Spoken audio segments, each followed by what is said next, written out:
ভস্য বুধবারের পরবর্তী বৃহস্পতিবার। প্রথম পাঠ দ্বিতীয় বিবরণ পুস্তক 30 অধ্যায়, পদ সংখ্যা 15 থেকে 20। বেছে নাও আনুগত্যের আশীর্বাদ কিংবা অবাধ্যতার অভিশাপ। মোশে একদিন ইসরায়েল জনমণ্ডলীকে এই কথা বললেন, এই দেখো, আমি আজ তোমাদের সামনে রেখেছি একদিকে জীবন ও সুখ, আর একদিকে মৃত্যু ও দুঃখ। তোমাদের ঈশ্বর ভগবানের ওই যে সমস্ত আদেশ আমি আজ তোমাদের পালন করতে বলছি, তোমরা যদি তা মেনে চলো, তোমাদের ঈশ্বর ভগবানকে যদি ভালোই বাসো, তাঁর দেখানো পথেই যদি চলতে থাকো, তাঁর সমস্ত আদেশ, বিধি নির্দেশ ও নিয়ম নীতি যদি পালন করেই চলো, তাহলে তোমরা প্রাণে বেঁচে থাকতে পারবে আর তোমাদের জনসংখ্যা বৃদ্ধি পাবে। তাছাড়া যে দেশের মধ্যে প্রবেশ করে তোমরা এবার তা অধিকার করে নেবে, তোমাদের ঈশ্বর ভগবান সেই দেশে তোমাদের আশীষ ধন্য করবেন।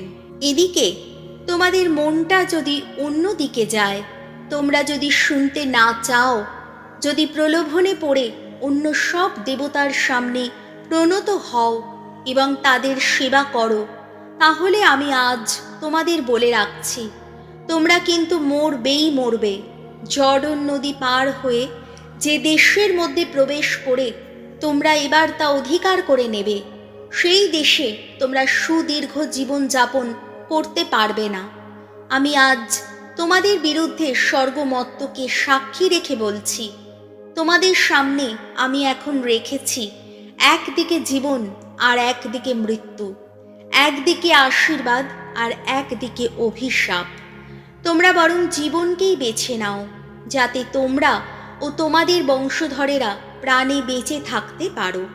তোমাদের ঈশ্বর ভগবানকে ভালোবাসো, তাঁর কথা মেনে চলো, আঁকড়েই থাকো তাঁকে, কেননা তোমরা তা করলেই তো জীবিত থাকতে পারবে, দীর্ঘদিন বাস করতে পারবে সেই দেশে, যে দেশ ভগবান তোমাদের পিতৃপুরুষ আব্রাহাম, ইসায়াক ও যাকবকে দেবেন বলে শপথ করেছিলেন।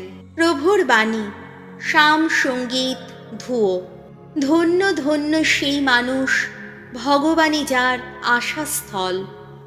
ধন্য সেই মানুষ দুর্জনের মন্ত্রণায় যে চলে না, পাপীর পথে যে পা বাড়ায় না, বসে না বিদ্রূপ স্বভাবী মানুষের সভায়। ধন্য সেই মানুষ ভগবানের বিধানে যার আনন্দ, তার বিধানে যে নিশিদিন জপ করে। ধুয়ো। ধন্য ধন্য সেই মানুষ ভগবানই যার আশাস্থল। সে যেন জলস্রোতের তীরে রোপিত বৃক্ষেরই মতো, সময় হলে যা ফলে ভরে ওঠে, যার পাতা কখনো হয় না ম্লান। সে যা কিছু করে তাতেই সে সফলতা পায়। ধুয়ো। ধন্য ধন্য সেই মানুষ ভগবানই যার আশাস্থল। দুর্জনেরা কিন্তু তেমন নয়, না, তেমন নয়। তারা যেন বাতাসে তাড়িত তুষ। ধার্মিকের পথের দিকে ভগবান সজাগ দৃষ্টি রাখেন, দুর্জনের পথ কিন্তু বিনাশের পথ। ধুয়ো। ধন্য ধন্য সেই মানুষ ভগবানই যার আশাস্থল। বাণী বন্দনা। প্রভু যীশু পরমেশ্বরের শাশ্বত বাণী, ধন্য তুমি। আর দেরি নেই, আসছে স্বর্গরাজ্য। এখন অনুতাপ করো, মন ফেরাও তোমরা।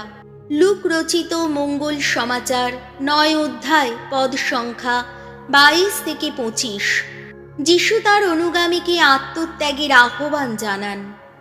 যিশু একদিন তার শিষ্যদের বললেন, মানবপুত্রকে বহু যন্ত্রণা ভোগ করতে হবে, প্রবীণদের ও প্রধান যাজকদের দ্বারা এবং শাস্ত্রীদের দ্বারা তাকে প্রত্যাখ্যাত হতে হবে, তাকে নিহত হতে হবে, তারপর তৃতীয় দিনে তাকে পুনরুত্থিতও হতে হবে।